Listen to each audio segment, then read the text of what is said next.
Well, it is Tuesday, and you know what that means? We're catching up with the National Cutting Horse Association. And today, what a privilege. We have a hotshot from the NCHA, I might add, here with us in person. He's here for the Super Stakes here in Fort Worth, Jeremey Barwick. Thank you so much for coming in, Jeremey. Yes, ma'am. Thank you for having me. Well, there's so much to talk about. I mean, you have quite the resume under your belt already. You've been at it since 2000, I think you can say. So tell us about your start. How did you get into this?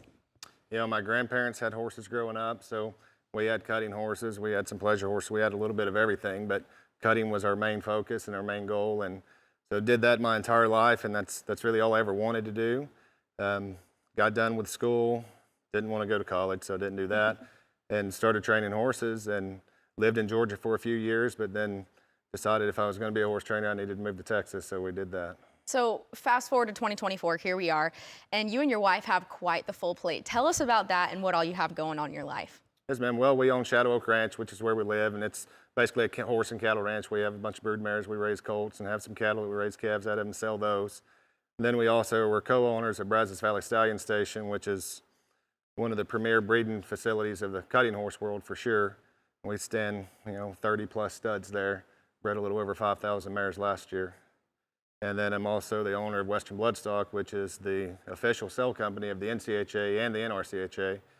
So, this is our 25th year in business, and we've sold over $600 million worth of horses, sold over 36,000 horses.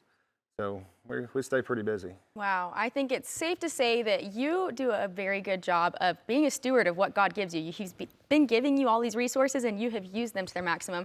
And speaking of that, the maximum, you have a lifetime earnings of $1.3 million. Tell us about that and some of your accomplishments along the way.